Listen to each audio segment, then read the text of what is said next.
I cannot permit a word to stand between me and awareness. I cannot. I must not. I dare not. For the moment a word is held as if it were a power, a veil descends. A thought pretends to be the presence, and the mind bows to its own echo, and I feel farther, not nearer. I will not accept that. I will not allow lip and tongue to do the work that only silence can do. Therefore I, in this instant, assume conscious dominion over my thought. I stand as the porter at the door of thought, and I say to every word, even to the holiest among them, wait. You may not pass and impersonate reality. Now listen carefully. There is a subtle danger in spiritual talk. We have learned to say beautiful words, sacred words, and we have mistaken the fragrance of the word for the flower itself. We have heard, be still, and know that I am God. And we have made a mantra of the letters rather than an entrance into the stillness. We have repeated God and believed that the repetition was communion. It is not. It is a picture of bread instead of bread. It is a lamp painted on a wall when I require light. Thou shalt not take the name of the Lord thy God in vain. Do you see? To take the name in vain is not only to swear. It is to take the holy as a sound and not as being. I must not. So I offer you not irreverence, but deeper reverence. For a time, stop saying God, not because the word is wrong, but because my habit is wrong. Not because the word is unholy, but because my use of it has become a curtain, my mind's curtain. I remove the curtain, not to banish the holy, but to behold it. I refuse a substitute. I refuse the picture. I will have the living. As long as the mind holds a concept, it mistakes thinking for communion. It circles the idea and never enters the temple. The result is strain, distance, effort. I call, I call, I call. And I feel as if the heavens are brass. Why? Because I have prayed to a thought. I have said, Lord, Lord, and my heart has remained in the court of ideas. This people draw near me with their mouth, and with their lips do honor me, but their heart is far from me. I cannot permit that. I must bring the heart near. I must come within. The kingdom is not in a syllable. The kingdom of God is within you, not within a word, within. Now I promise you, this is not theology. This is a live exercise. It is live because it requires you, not your dictionary. It requires breath and listening, not chatter and repetition. When I set the word aside, when I refuse every concept that arises as if to help me, there comes at a moment not of my making, a click, the end of aboutness, not a thought answered by a bigger thought, but a knowing that does not move. Ye shall know the truth, and the truth shall make you free. Not think the truth, know it. And the sign that you have known is rest. The mind stops its pleading. The breath slackens. There is no longer a seeker and a sought. There is simply being nearer than breath. I will not pretend that this is easy, because habit is strong. The tongue wants to move. The mind wants to parade its favorites. But I am not under the dominion of habit. God has given me dominion, and I assume it. I say within, gently now, quiet now. Lay down the names. Lay down even the holiest. Wait. Watch. Be still. I stand here, the Tyler, over the mind and over the body, and I do not let a word impersonate the presence. In that obedience, the veil thins. In that watching, the inner temple is found. And when the temple is found, words can return as servants, not as idols. For then I am that I am is no longer a phrase lingering in the head, but the very life in me, knowing itself. Therefore, with urgency and with devotion, I begin here. I refuse the curtain. I refuse the comfort of saying a word when I can have the living. I choose awareness over echoes. I choose presence over pronouncement. And I wait for that unmistakable click by which the holy makes itself known, without a sentence, without a syllable, but with itself. Now the diagnosis. The trouble is so small, you can hold it on the tongue, and so large it can hide the universe. 3 letters, G-O-D. A holy word? Yes. But when I clutch it as a thought, I have an object. And the mind can only handle objects. The mind handles shapes, pictures, doctrines, syllables. It turns reality into a form. It can circle, analyze, and admire, but not enter. And at the very moment I make of the holy an object, I put myself here and it there. I then must seek, and seeking, I feel distance. I call, I reach, I imagine. Do you see the mischief? The instant I say the word, the mind looks for an image, a throne somewhere, a light somewhere, a mood, a proof, and distance is born in that looking. I cannot permit that. I must maintain my God-given dominion over thought, over words, over images, over the very tendency to turn spirit into a picture.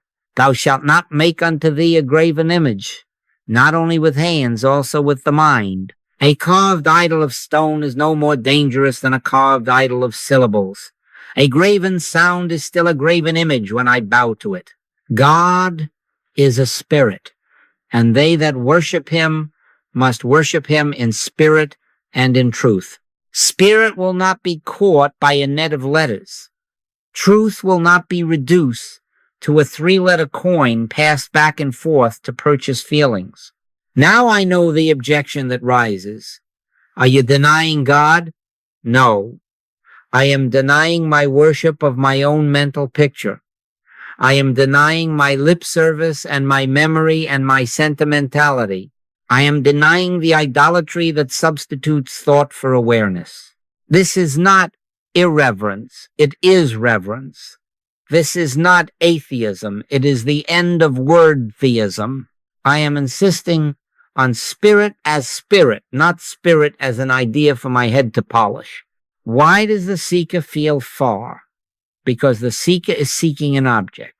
Because the seeker says God and then waits for a sensation, a sign, a spiritual weather forecast, something measurable.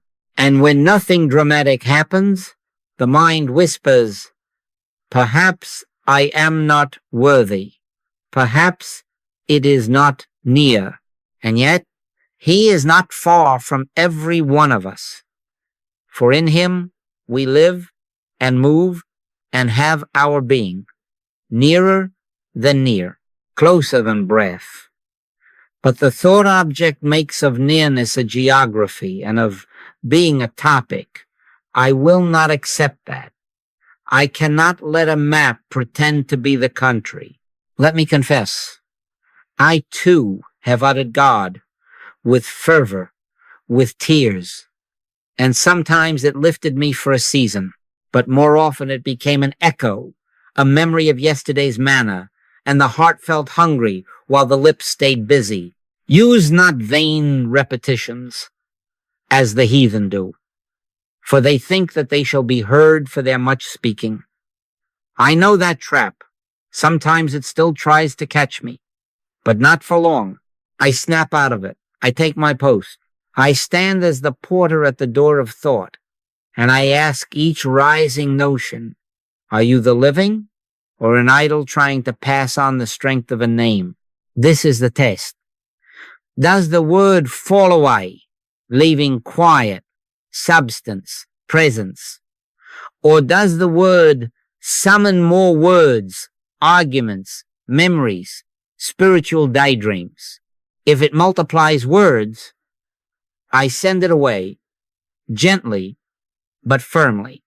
I do not fight. I do not scold. I do not fear. I simply refuse to bow to a sound. For what I require is not God as concept, but conscious awareness of that to which the word points. And finally, when it points truly, it points and disappears. Then the distance ends. Then the seeker and the sought dissolve into one, being knowing itself, not a thought, not a picture, awareness. And in that awareness, the three-letter idol lies harmless at my feet, a tool returned to its place, while the living stands revealed within. I take my post now. I stand as the porter at the door of thought. I stand as the tiler over my mind and my body. I cannot permit a concept to pass this threshold and impersonate reality. I cannot. I must not. Therefore, I assume conscious dominion. Keep thy heart with all diligence, for out of it are the issues of life. So I keep it. I keep it from idols carved of stone, and I keep it from idols carved of syllables. Let there be no mistake about my office. Nothing enters because it has a pious fragrance. Nothing enters because it wears a word I once loved. Only the living may enter. Only that which, when it is admitted, leaves no sound behind it, only that may pass. Now see where the subtlety lies. The words that most beg for admission are beautiful words. Spirit, universe, source, presence, love. Holy terms, yes, but when I hold them as objects, they become mental furniture arranged, dusted, admired, and I sit in a room of my own furnishing and call it a temple. I have done it. I have done it in long sentences, in polished prayers, in learned pages. And do you know the result? Strain, dryness. The mind grows tired from climbing its own vocabulary. The tongue gets sharp. The argument begins. Which word is best? Which doctrine most precise? The peace drains away, and I am left with syllables stacked like ladders to a sky that does not answer. Thou shalt have no other gods before me. Not a God named Spirit. Not a God named Presence. Not a God named Love. If it is a thought in my head to which I bow, it is another God, and I will not have it. So I adopt a rule, a holy rule, and I do not break it. At the first sound of a concept, I pause. I ask, are you the living? Or are you a thought approaching with a sacred passport? If it is a thought, I send it away, gently but without compromise. I refuse it because I love the reality to which it pretends. I refuse it because I prefer substance to scent. I refuse it because I will not grow weary from the effort of climbing letters to reach what is already nearer than breath. Cast down imaginations and every high thing that exalteth itself against the knowledge of God, and bring into captivity every thought to the obedience of Christ. That is my discipline. I bring into captivity every thought, including the lovely ones. Now, yes, this is warfare. But not violent warfare, not against people, not against minds. It is holy guard duty. It is vigilance without anxiety. Be sober, be vigilant, not suspicious, not harsh. If the word comes, I do not scold it. I simply do not enthrone it. If the image rises, I do not paint it. I let it fade. If the mood attempts to pose as presence, I do not dramatize. I wait. I rest. I watch. I will not be bribed by lovely language, not even my own. I will not be seduced by the warmth of a familiar phrase. I have learned that even the best-sounding words can mint coins for the ego to spend in the marketplace of opinions. And I am not trading in that market any longer. Understand, the strain you have felt in spiritual effort has largely been the strain of propping up concepts, defending them, decorating them, comparing them. There is no strain in reality. There is no argument in awareness. There is no defense in truth. The only fatigue is the fatigue of the ladder made of terms we stack in order to reach the roof of heaven, while the door to the inner room stands open at our side. Be still and know that I am God. Not speak and know, not discuss and know. Be still. So I let the words drop. I let universe drop. I let spirit drop. I let presence drop. I let love drop. I let source drop. I let even the most cherished synonym drop until only the irreducible remains. Do you feel the firmness in that? This is not a reverence. This is obedience to the first command in consciousness. No other gods. And a concept is another god when the mind bows to it. So I take my post and I keep to my oath. I will not permit any concept to impersonate reality. I will not let any holy word stand in the place of the holy. I will watch the threshold with the gentleness that refuses violence and the strength that refuses compromise. I will keep the inner court free of furniture so that the living may occupy it wholly. And when everything that can be spoken has fallen away, what remains will not be an object in the mind, but that which, having entered, leaves no footprint, only peace. When the last word drops, one does not drop. When the last synonym bows and withdraws, one does not withdraw. There remains I.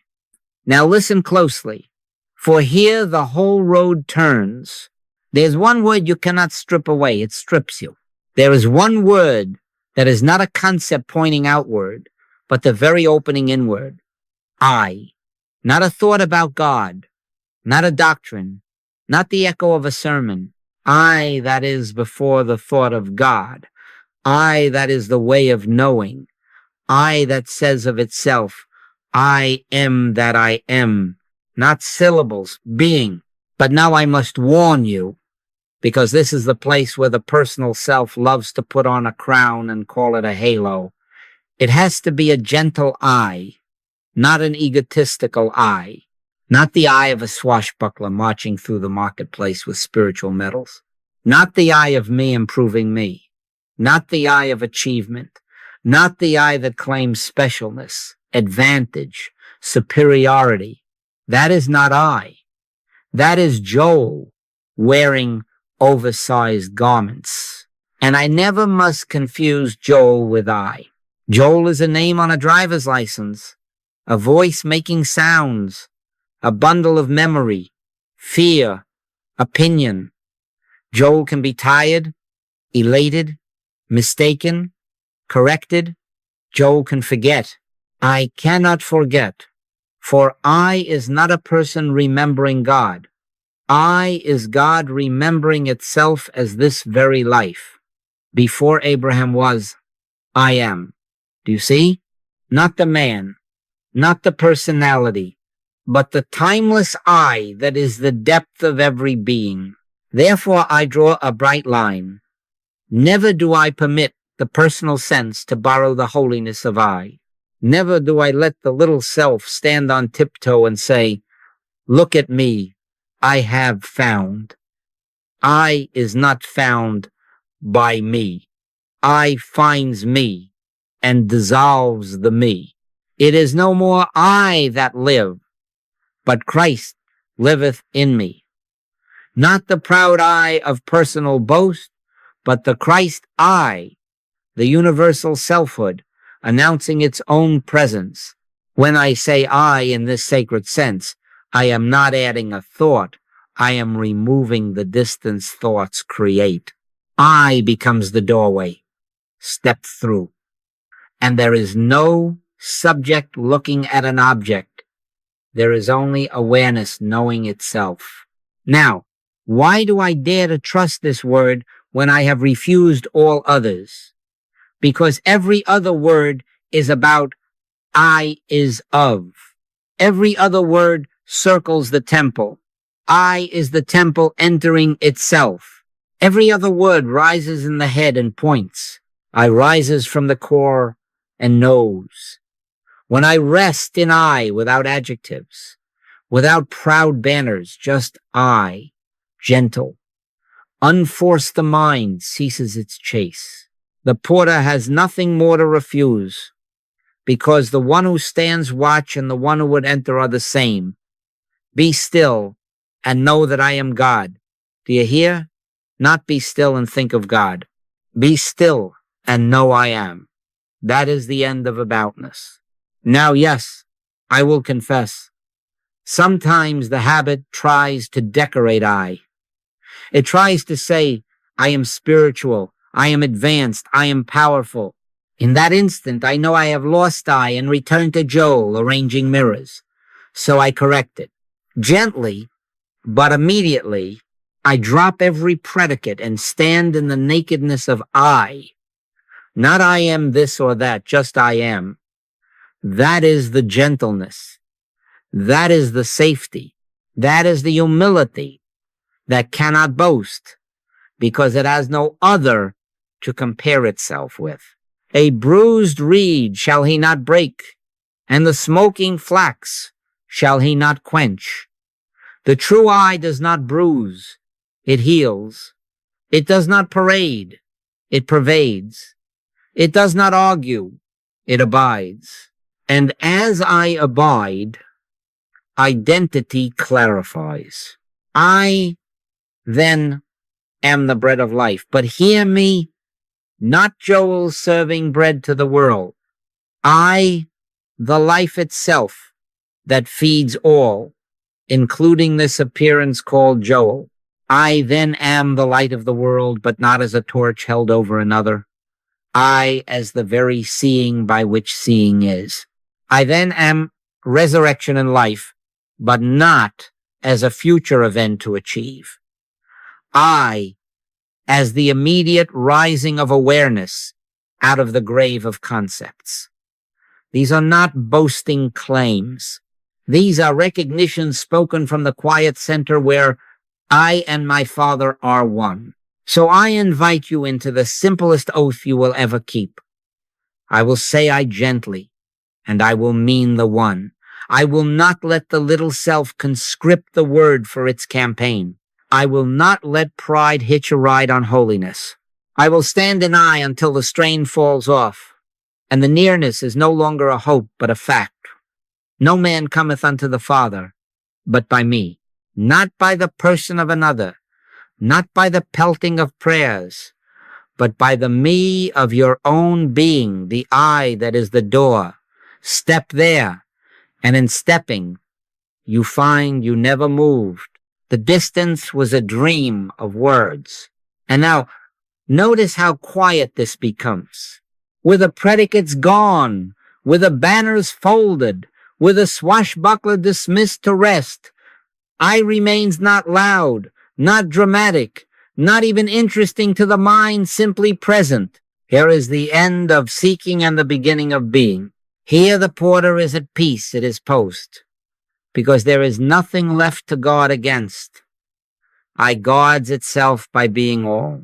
And in that allness, a warmth without sentiment rises, a certainty without argument, a peace that needs no prophecy to secure it. The Lord is my shepherd. I shall not want, not a thought, not a promise. For tomorrow, this instant, I, and in that I enough. Now let us come nearer, nearer than near, so near that even nearness has no measure. I am going to ask you to verify, not to believe. Put the attention where the living proves itself. All the other words, God, Spirit, Presence, rise up in the head like sparks from a flint. You can feel the little muscles around the eyes grow busy, the brow arranging itself, the language machine rattling. But the word I does not arise there. I rises from the chest, up out of the heart center, quiet, simple, like breath turning to awareness. The word is nigh thee, even in thy mouth and in thy heart. Not in the forehead, only heart. Now try it with me. Silently think the word God and notice where the activity begins. Do you feel the head light up? The ideas parade? Good. Do not condemn it. Just notice the geography of the thought. Now lay it down. Gently speak within, not audibly, but as a felt whisper. I do not decorate it. Do not force it. Just I. Where does it rise? Bring the palm to the center of the chest if you must, not to press, only to befriend the place from which the word arises. I. You will feel a softness, a falling inward, a warmth without sentiment. The breath, without command, begins to lengthen. Seeking loosens its grip. Be still and know that I am God. Be still and know I am. This is not poetry. This is anatomy of awareness. Do not help the breath. Do not become a breather. Simply remain with I and watch what I does with breathing. One sign will tell you that you are moving in the right direction. The body softens, as if the ribs themselves exhale an old ambition. The shoulders drop their armor. The eyes, though closed or open, stop searching for a horizon. The breath slows of itself. There is no prize here, no medal for the longest pause. There is only the evidence that awareness is knowing itself rather than trying to find itself. In Him we live and move and have our being. I then am the very life of this breath, and so breath comes under the ordinance of I, not under the strain of Joel controlling air. Now, I must warn and comfort in the same breath. This is not achievement. This is not technique for conquering the mind. This is yielding to what is already intact. The I has been singing silently under the noise of words all along. Your part is simply to refuse the counterfeit and let the genuine sound through the chest as presence. If you notice yourself trying, stop trying. Return to I gentle, naked, unqualified, a still small voice. The prophet named it, not the wind, not the earthquake, not the fire, but the still small. And the still small is not a voice from over there. It is the felt nearness of I in here. If distraction comes, and it will, I do not argue with it. I do not swing a sword at phantoms. I stand porter, I nod to the thought, and I let it pass without passport. Then I face the altar of the chest again and simply say, I, not as magic, as recognition. Watch the instant shift from aboutness to being. The head quiets because it has been relieved of an office it cannot hold, being God. The heart resumes its rightful office as witness of presence. The kingdom of God is within you, within not a notion in the skull, but a weightless substance felt nearer than breath. Stay here long enough to notice the humility of this method. It does not give you anything to display. It leaves no spiritual souvenirs. It returns you to what you are. And as the breath grows almost imperceptible, as the chest feels like an open door rather than a barricade, you will know why I insist on this demonstration. The nearness is the knowing. I am the door. Enter. And you find there was no threshold at all, only the gentle I, rising, sustaining, and being your very life. And in that I, peace without argument, sufficiency without demand, and rest without sleep. My peace I give unto you, not as the world giveth, not from the head down, but from the heart, out closer than breathing, closer than words. Simply I. Sit now. Sit as one who has business in the inner court. Feet grounded, spine awake but unforced. Let the eyes be soft, open or closed, but soft. Place one palm, if you wish, just lightly at the center of the chest. Not to push, not to press, only to befriend the place where I rises. Do not seek an experience. I cannot permit this to become another hunt for a sign. I am not here to manufacture a mood. I am here to let the living reveal itself. Be still and know that I am God. Not be busy and imagine, be still and know. Now we begin with the holy stripping. We shall use the breath and always on the exhale. Why the exhale? Because the exhale is the natural gesture of release. So on the first gentle outbreath, let the word God appear and let it go like a leaf leaving the branch. Not thrust away, released. Exhale and God dissolves. Inhale naturally without help. On the next exhale, if spirit arises, let spirit dissolve. Next exhale, presence dissolve. Next, love dissolve. Next, source dissolve. Next, Father, Christ, universe, holy, truth, light, infinite mind, whatever presents itself as a sacred word, greet it with a nod, and on the exhale, let it pass beyond the threshold. I stand porter at the door of thought. I permit no word, however fragrant, to impersonate the living. Thou shalt have no other gods before me. Let the rhythm be gentle. Do not push the breath. Do not hold it. Let the body breathe you. Your only office is release on the out-breath. The word falls away.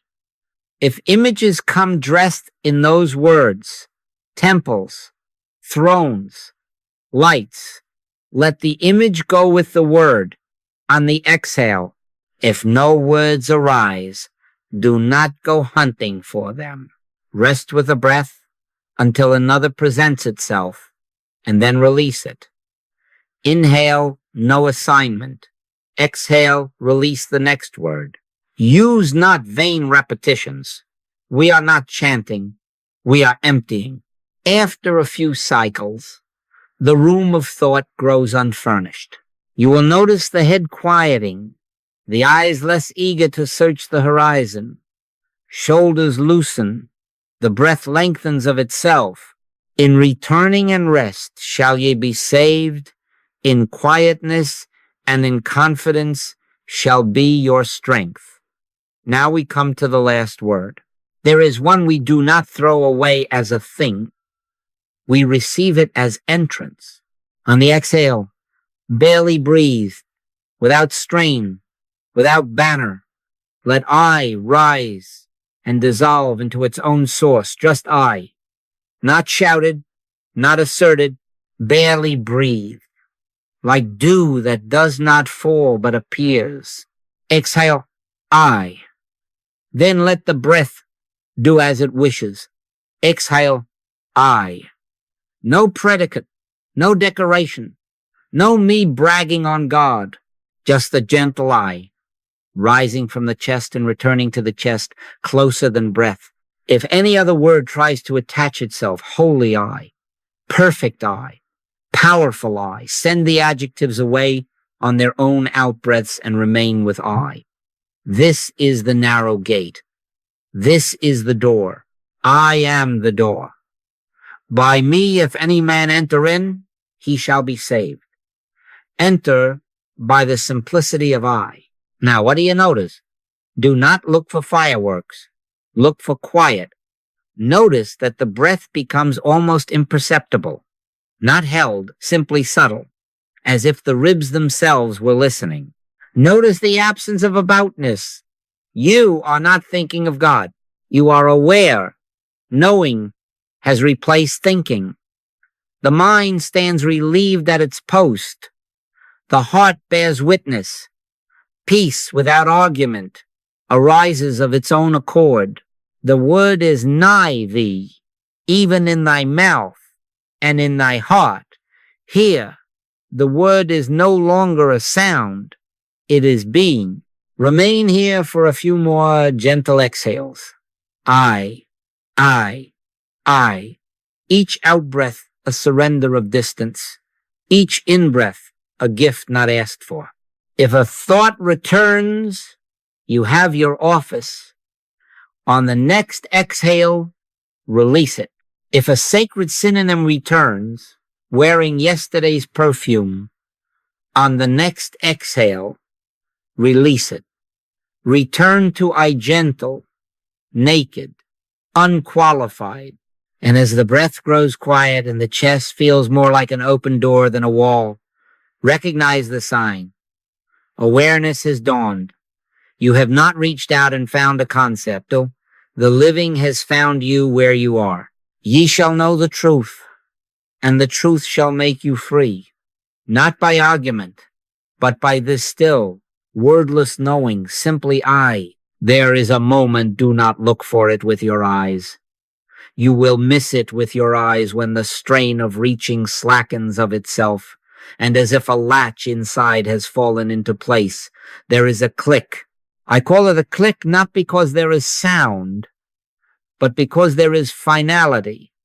Something that was leaning out stops leaning. Something that was trying to look at the holy stops looking and is the wholly aware of itself. Not ecstasy, not trance, recognition. At that day, ye shall know that I am in my Father, and ye in me, and I in you. This is that day, and the day has no date. Now I must correct you as gently as that click corrects the mind. Do not label it. Do not congratulate yourself. Do not run to tell a soul. Stay with the quiet fact. The porter remains at his post even when the gates are already closed. So now, even in peace, I remain watchful. If a voice within says, I got it, I have arrived, I am advanced, that is not the click. That is the old swashbuckling I trying on the garments of holiness. Put up thy sword, let the banner fall. Mary kept all these things and pondered them in her heart. Keep it, ponder it in the heart. Let it ripen in silence, for it is the silence itself, knowing itself. What has ended? The geography of seeking. The entire map of far and near was ink made of concepts. When the ink dries and flakes away, there is no distance to cross. I am not near to God. I and the Father are one. Do you hear that as a phrase? Or do you feel it as the climate of your being in this instant? If it is still a phrase, release it on the next exhale and remain as the unspoken fact it declares. The click is the end of aboutness. Awareness is no longer about God, about peace, about truth. Awareness knows itself without an object. Before Abraham was, I am. Not a history lesson. The current of I that precedes and exceeds all pictures. You will notice the evidence in simple ways. The breath is so quiet that it does not need you. The eyes look, if they are open, without searching. Thoughts may still pass as clouds pass, but you have no bargain with them.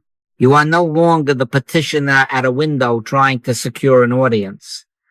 You are the privacy of the inner room itself. Enter into thy closet, and when thou hast shut thy door, pray to thy Father which is in secret.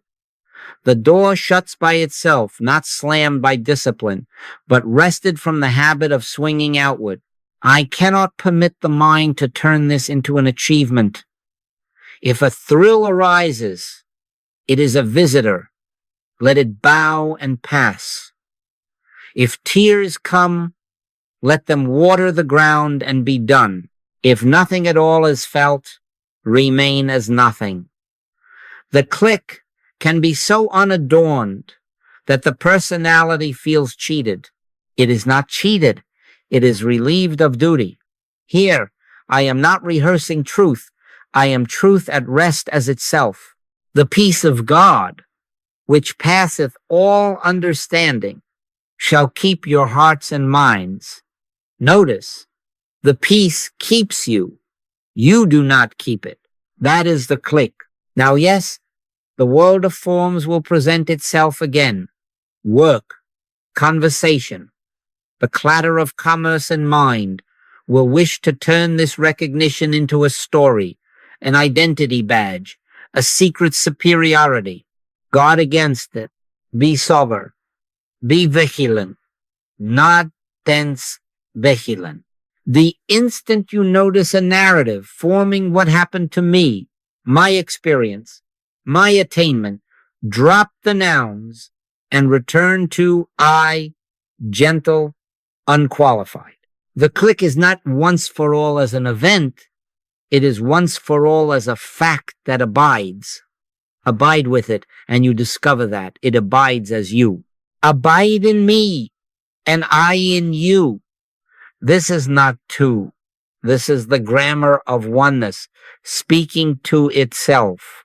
I then am the light by which I see, not a lamp held against the dark of an external world. I then am the life by which I live, not a force borrowed from afar. I then am resurrection, this instant rising of awareness out of the tomb of concepts. Do not dramatize it. Live it by not leaving it. When you stand, stand from I. When you speak, let speech come out of I and return to I without residue. When you are silent, rest as I without aim. And if the old habit resumes its distance making, smile at it as an old story. And on the next exhale, let even the smile dissolve. This is the recognition. The seeker has no object to seek because the seer alone is. I and the Father are one, not as embroidery for the wall, but as air for the lungs. The click is not a possession. It is the dispossession of the one who would possess. And in that dispossession, nothing is lost. For what remains is all simple, gentle, self-evident. Now I must take up the matter of safety. For what has been given is holy, and that which is holy, if mishandled, burns the hand that grasps it. I cannot permit the word I to be taken up as a club by the personal self. I cannot. Therefore, I assume conscious dominion over the very use of I. Put up thy sword into the sheath. Hear that as addressed to you in this instant. Put up thy sword of I am if it has become a blade to win arguments, to secure advantage, to cut down another's viewpoint, to parade your attainment in the streets. The Christ does not strive, does not cry, does not need a crowd's approval. He shall not strive, nor cry. Neither shall any man hear his voice in the streets. The true I is quiet power, not noisy power. What is misuse? It is the moment the word I picks up an adjective and the chest tightens. I am powerful. I am better. I am enlightened. I am above. That is not I. That is Joel climbing onto a throne made of holy syllables. It is the mind taking the sword of a sacred recognition and swinging it for personal conquest. It is quoting scripture as ammunition, not as bread to share. It is feeling larger because another seems smaller. It is the sharp tone that says, I know. It is the impulse to correct, to dominate, to compel. Let me be plain. That is idolatry of the self wearing a halo. God resisteth the proud, but giveth grace unto the humble. What is right use? Transparency. I is not a performance. It is a disappearance of the performer. I comes forth as gentleness, as unobtrusive sufficiency, as a presence that blesses by being, not by boasting. I does not compare. I does not need to win. I is the quiet yes of life to itself, without banners. I can of mine own self do nothing, said the master. And there you have the posture. When I say I rightly, the room grows softer, not tenser. The other feels safer, not smaller. The breath deepens, not hardens. The voice loses its edge. A soft answer turneth away wrath. This is the evidence that the sword is sheathed and the oil of the Spirit is in the lamp. Now I will give you a test, simple and unfailing. If your so-called realization makes you argumentative, superior, and loud, you have slipped back into the head. If you feel an urge to display your light, you are looking for a mirror, not radiating. If you are measuring another's progress to establish your height, you are on a ladder built of pride, and it will wobble beneath you. By their fruits ye shall know them. What are the fruits of I? Patience, kindness, a willingness to be last, the strength to be silent when silence heals more than speech, the courage to speak when love demands it and then only as love. No sword flashing, only balm. I will not pretend that this temptation is not strong. Sometimes it still tries to get the best of me. I catch the old actor stepping onto the stage to give a spiritual performance. When I see that, I stop. I put up my sword. I drop every predicate. I stand in I without adjective. I return to the chest. I exhale and let the need to be seen dissolve on that outbreath. I remember, let this mind be in you, which was also in Christ Jesus, who made himself of no reputation. No reputation. That is the safety. That is integrity. So here is our holy rule in practice. When challenged, when praised, when misunderstood, do not reach for the sword of I am to defend or impress. Be still.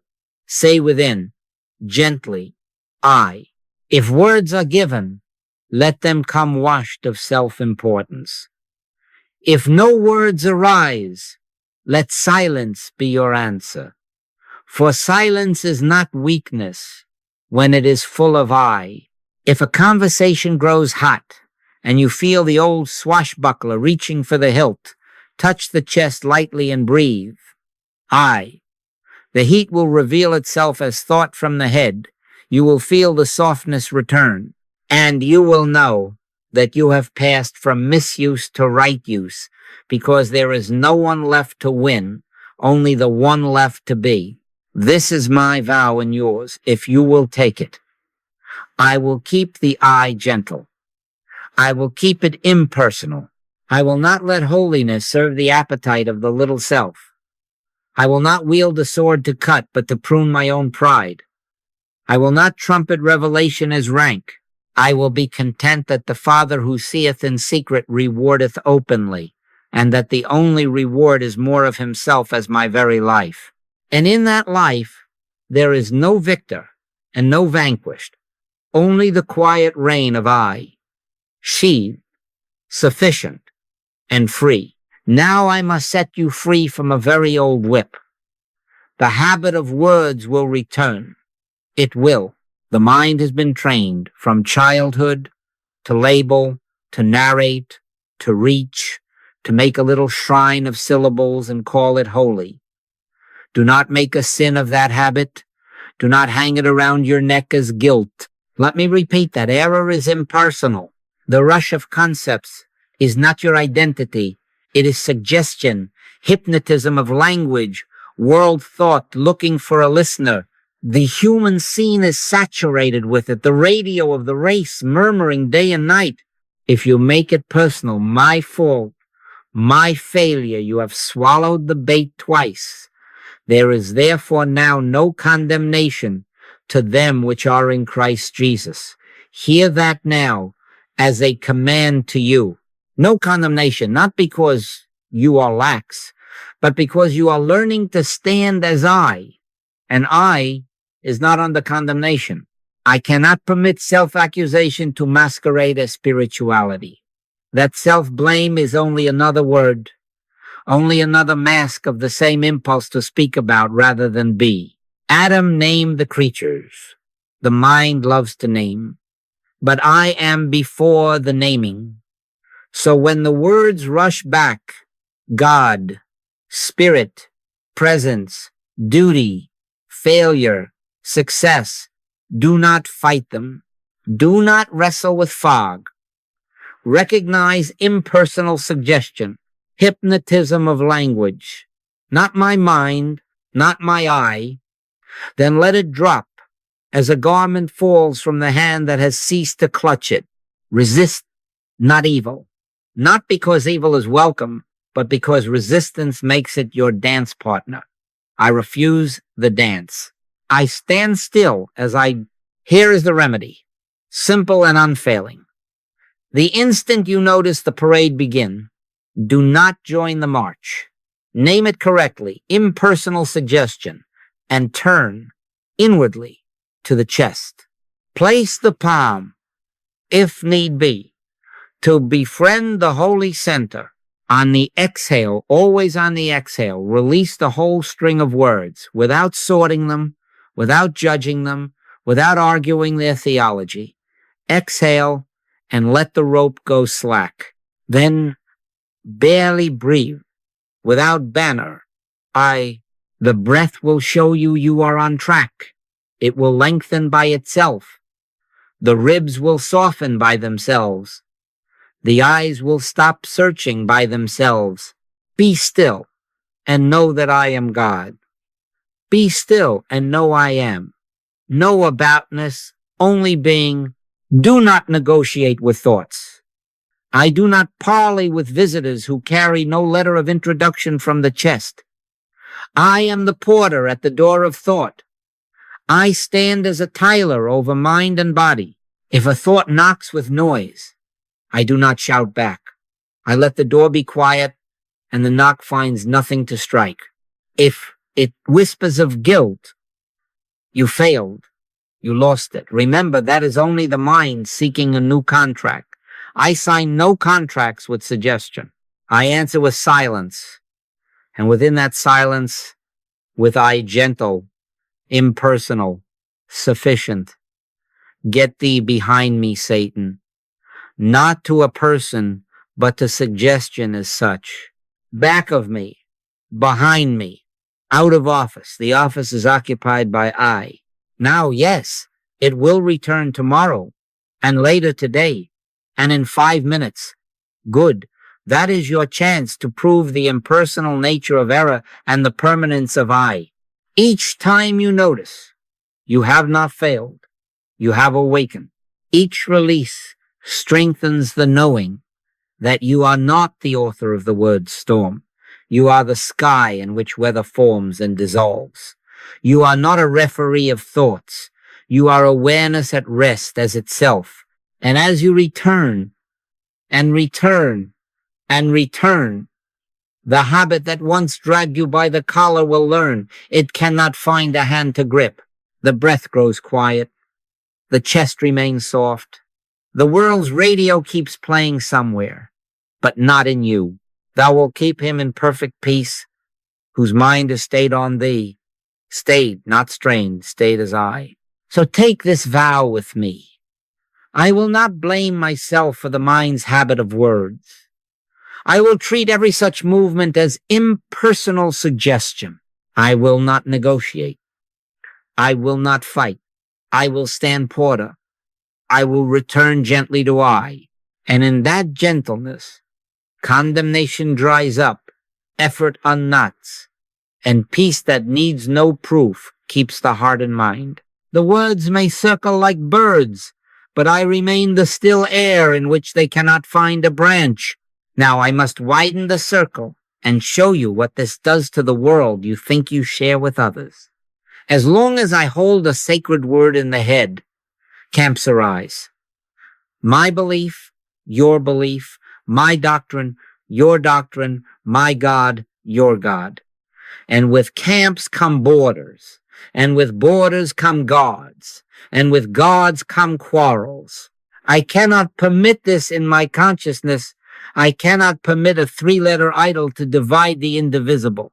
Therefore, I assume conscious dominion over my language and relationship, and I let the head's banners be furled at the feet of the one gentle eye.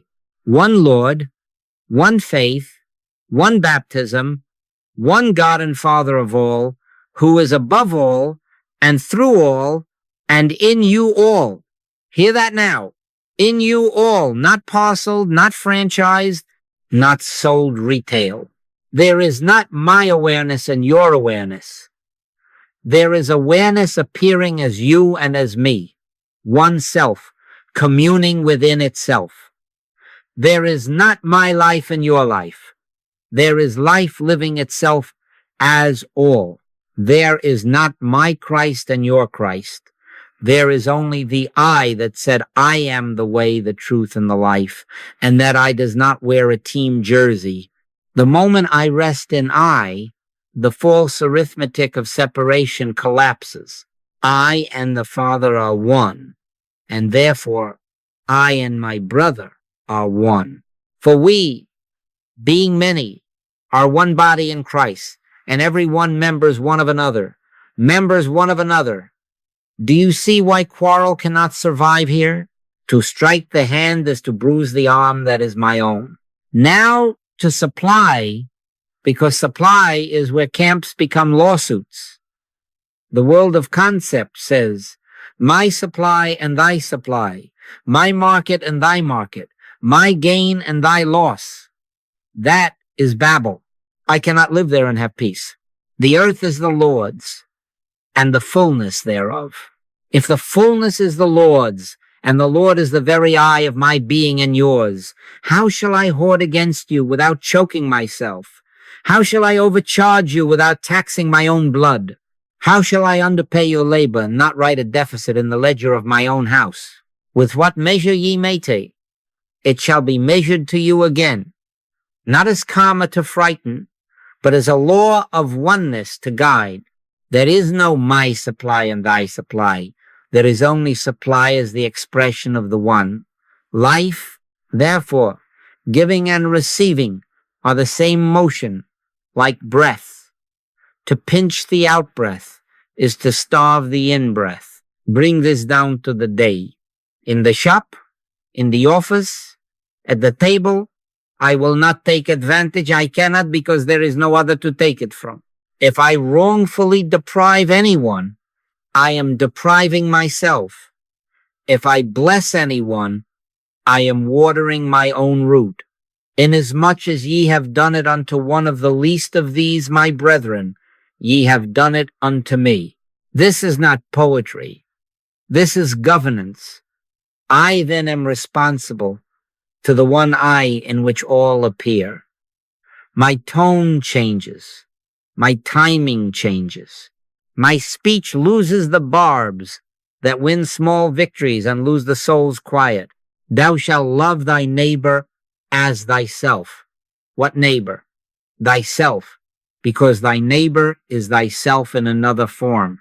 Now, yes, the mind will say, but what about injustice? What about competition? I do not answer from camps. I answer from I.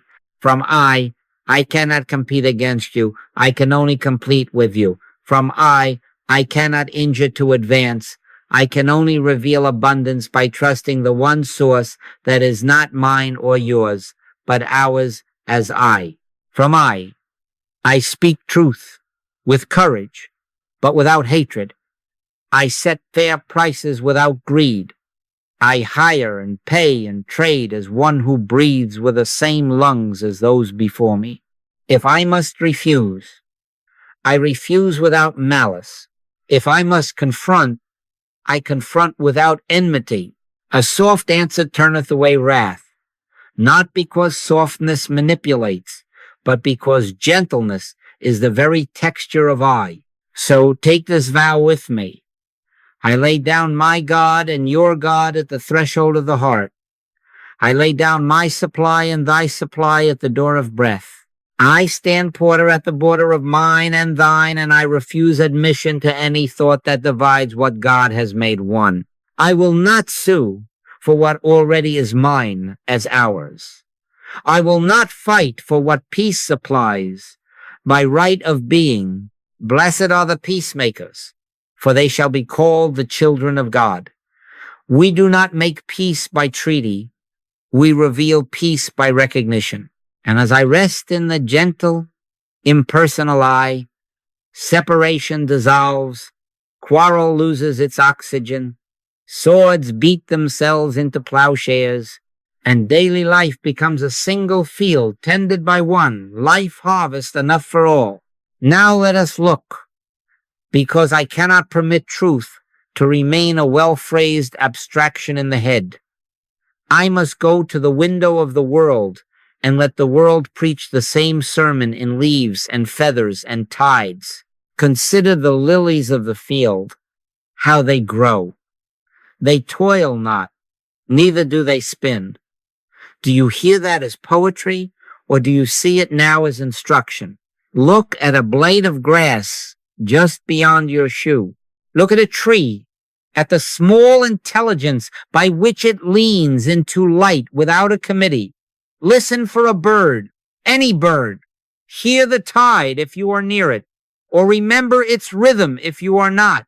Now ask, not as a scholar, but as one who has business with truth, what is doing this? What tells the grass to thrust a new blade through packed soil after rain? What informs the acorn to split exactly so, to send root downward and shoot upward, never reversing the map? Who teaches the swallow to cut the same arc across your autumn sky and then traverse continents to a place she has never studied on a chart? Who gathers the sea into the curve of the shore and releases it again, list and lift, faithful as a pulse? And nearer, who knits the skin after a cut, who sets bone, who keeps the heart moving in the night when the head is off duty? The wind bloweth where it listeth. So is every one that is born of the Spirit. You hear the sound, you cannot draw it on a diagram. Now I make the claim, and I make it as quietly as we breathe. I am the life of this grass. I am the sap rising in this tree. I am the wisdom by which the bird turns and knows where home is without map or milepost. I am the patience of the tide. I am the mending of your skin, the slow, sure outgrowing of your nail, the rhythm by which your lungs receive and give with no orders from the head. Not I. Joel never do get I and Joel mixed up.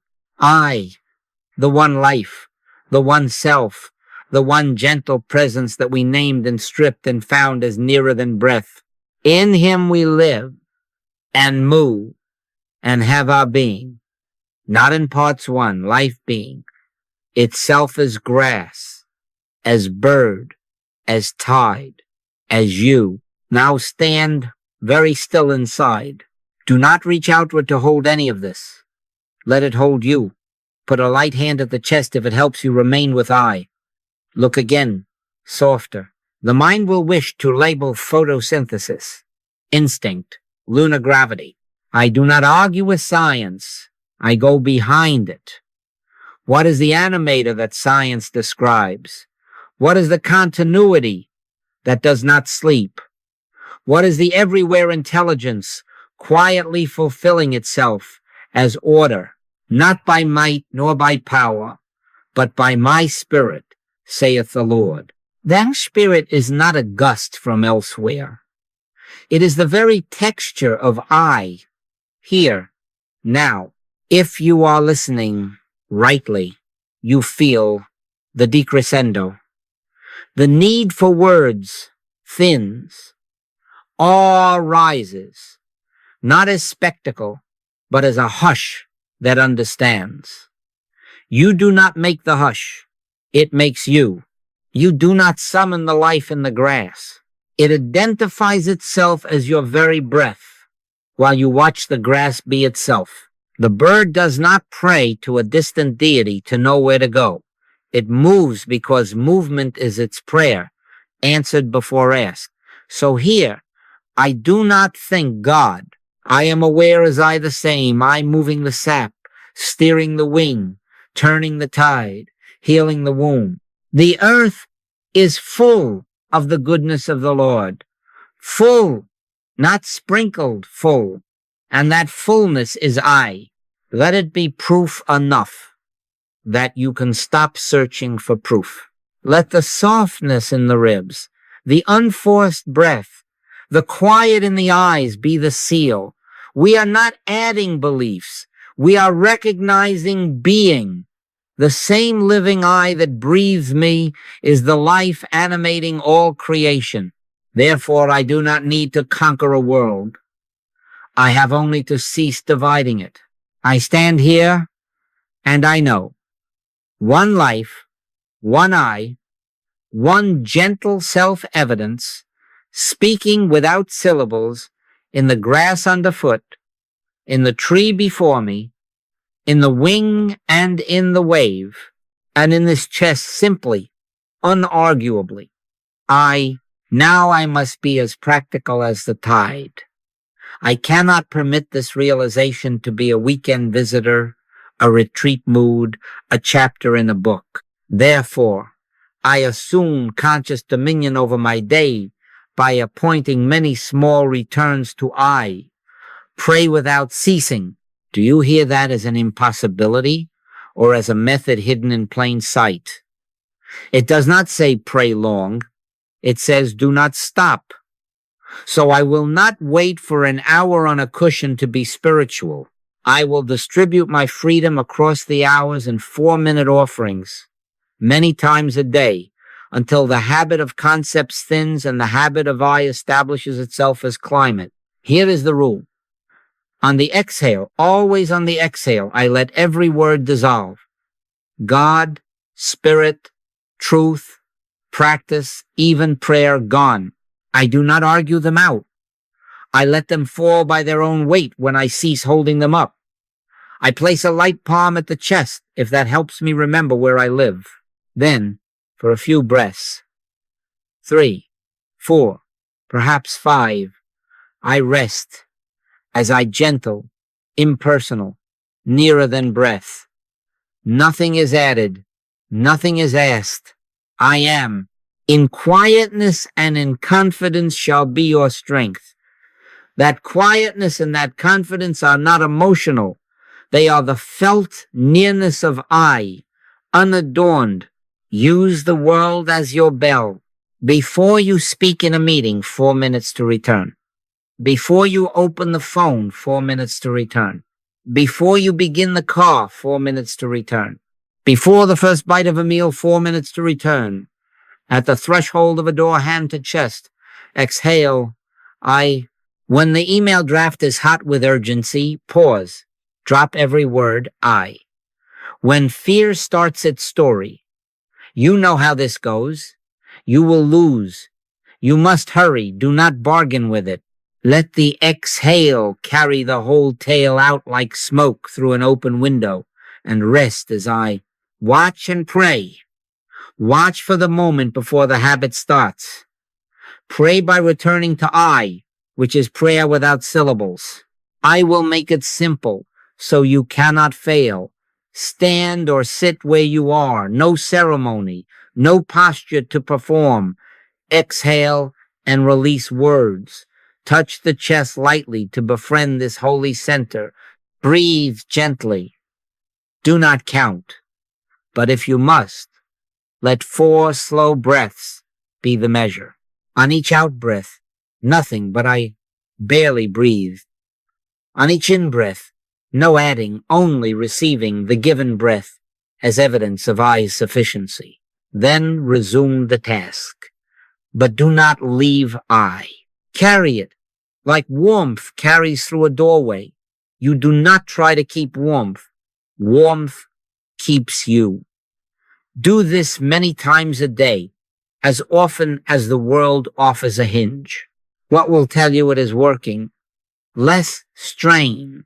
The breath slows by itself and sometimes becomes almost imperceptible. The need to explain yourself, to sell your point, to justify, relaxes. There is a quiet certainty that does not push. Your tone changes softer, truer. Your timing changes. You wait that extra second that lets grace arrive first. There is less hurry in the hands, less noise in the head. By their fruits ye shall know them. The fruit is not fireworks. It is a steadying sweetness in the middle of tasks that used to fray you. You discover that decisions rise from the chest with less debate. And when they do, they carry peace with them. Now, yes, you will forget. Good. The forgetting is your bell to remember again. I will not condemn myself. I will return. Give us this day our daily bread. Not tomorrow's store. Not yesterday's crumb this day. This breath, 4 minutes at the dawn, 4 before the call, 4 at noon before the first fork, 4 at the curb before the door opens, 4 at dusk before the light goes out. I stand as porter at the door of thought, and these small returns are my watchman's round. Each round trains the mind to yield to the chest, the head to the heart, the words to the silence. So take this vow with me now. I will not wait for special hours. I will return and return and return until returning is no longer a return, but an abiding freedom. Comes by repetition. The spell of concepts wears thin, not by a single blow, but by many gentle breaths of I. And as I do this quiet, faithful, ordinary, the day becomes a sanctuary without walls. The tasks become altars without plaques. And I remain what I am in the midst of them all. Simple, sufficient, wordless I. Abide in me, and I in you. I abide, breath by breath, and find that I am already kept. Now I gather the whole arc into one clear seeing. We did not reach God by thinking God. We did not ascend by climbing a ladder of sacred terms. We removed the words, one by one, and when the scaffolding fell away, the building stood by itself, the gentle, impersonal I, nearer than breath, already whole. The kingdom of God is within you, not within your dictionary, within you. And here I stand, and here you stand, with nothing between us and awareness but the old habit of saying about that habit I cannot permit. Therefore, I assume conscious dominion over mind and body, not as a person asserting privilege, but as I the self, quietly governing what bears my name in this world, while never once confusing the name with myself. Let me make this plain before we close. I do not leave here as a swashbuckling mystic armored with phrases. I leave as the one I that needs no armor. I do not go forth to argue my light. I go forth to be light. I am the resurrection and the life. Do not hear that as grandiosity. Hear it as the simple law of renewal that flows when words are stripped to silence. Resurrection is not spectacle. It is the ordinary rising of life in the chest when the head ceases to narrate. Regeneration is the fresh sap in the trunk after winter. Renewal is the breath that was there all along. Once you stop panting for explanation, He restoreth my soul. That restoring is happening now, not because we have said enough, but because we have begun to say nothing and to be. So here is our benediction, and it is a doing so slight it looks like not doing. Exhale, release every name, God, Spirit, Truth, Even the sacred echo of Scripture, let it all go like leaves into the stream. Let the breath fall out without hurry. Place the light palm at the chest, if you will. Barely breathe the word I, without adjective, without aim. Let the in-breath arrive as grace, unpurchased. Again, exhale. Drop the last syllable you were still holding. I. Wait until the breath becomes gentle and fine, almost not there. This is not vacancy. This is fullness without language. Be still and know that I am God. Be still and know I am. Now, yes, life awaits. Tasks, faces, thresholds that will ask for you. You do not leave the silence to meet them. You carry the silence as their answer. I then am prayer, not the words of prayer. I then am protection, not the defense of fear. No weapon that is formed against thee shall prosper, not because I am lucky, but because the gentle eye leaves nothing to strike. I then am peace, not the treaty that comes and goes. Peace I leave with you. My peace I give unto you, not as the world giveth, not as concept, as presence. Take this charge as we part, and let it be simple enough to keep.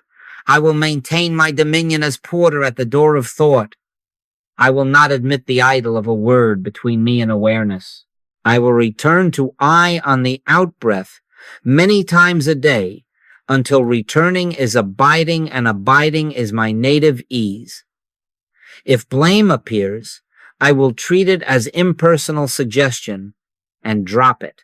If pride appears, I will put up my sword and disappear into gentleness. If division appears, I will answer with unity, for there is only one I here. They that wait upon the Lord shall renew their strength. They shall run and not be weary, and they shall walk and not faint. Waiting is not delay. It is resting as I. So I bless you, and in blessing you, I confess our oneness. My interests are your interests. My supply is your supply.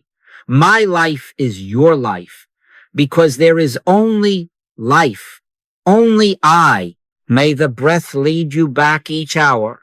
May the silence be your sanctuary without walls. May regeneration be steady as sap in spring, and resurrection be the ordinary rising of peace in your chest each time a word falls away. And now, with no flourish, but the simple rightness of what is, I rest with you in the stripped silence where only I remains renewal, regeneration, resurrection already accomplished, the wordless knowing of God.